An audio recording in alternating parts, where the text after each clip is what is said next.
Number আছে এইখানে। এ ভাই ফোন দাও, ফোন দাও।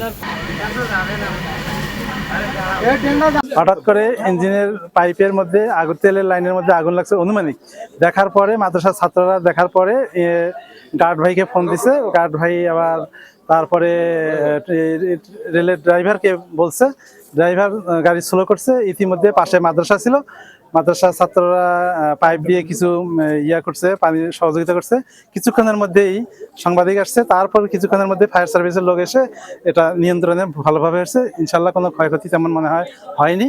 তারপর বাদ বাকি ট্রেনের যা যা কর্মকর্তা কর্মচারীরা যারা আছে তারা পর্যবেক্ষণের পরে পরবর্তী ট্রেন যাওয়ার জন্য এরা একটু করেছে। ট্রেনটা খুব দ্রুত গতিতে আসছে, আসার পরে কাকিনায় এসে ওখানে রেস্ট নিয়েছে 40 মিনিট। নেওয়ার পর আবার ট্রেন চলছে।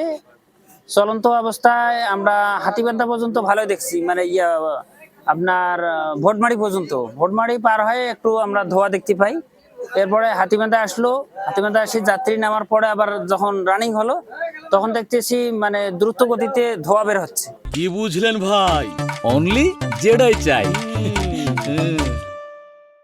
আবার ট্রেনটা স্লো করলো, স্লো করার পর হইয়াল্লা করে সবাই চিল্লিয়ে উঠলো। এরপরে আমরা করলাম যে কি হলো, এরকম অবস্থা। তারপর ট্রেন ব্রেক করে আসি, দেখি তো আগুন জ্বলছে। এই হলো অবস্থা। মাদ্রাসা পাশে আছে, মাদ্রাসা বাচ্চাগুলো চিল্লাচিল্লি করতেছে। ওটা দেখে আমরা আবার আতঙ্কিত হচ্ছি, সবাই ট্রেন থেকে নামতেছে। কি হলো, এসে দেখি তো আমরা ইঞ্জিনে আগুন। আগুন মানে ধোঁয়ায় ধোয়া, এই জন্য আর কি ওই সামনের এই পিছনে মেয়ে একটা দেখি সিগড়ি লাগছে যে আগুন ধরছে ট্রেনে। তারপর রেল গার্ড উনি ফির ড্রাইভার বলছে, ড্রাইভার তারপর ট্রেন ব্রেক করছে। বিকেল 5টা 5 মিনিটে আমাদের হাতিবান্ধা টেলিফোনের সংবাদ আসে যে হাতিবান্ধা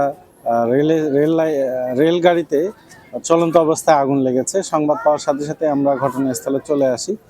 আসার পরে দেখি যে ট্রেনের যে চাকা আছে, এই চাকার উপরে যে মোবিল চেম্বার থাকে, তো এই মোবিল চেম্বারে এখানে আগুন লেগেছে। তো আমাদের প্রথম কল পানিবাহী গাড়ি দিয়ে আমরা 1 মিনিটের মধ্যে আগুন নিয়ন্ত্রণে আনি এবং আগুন সম্পূর্ণরূপে নিভে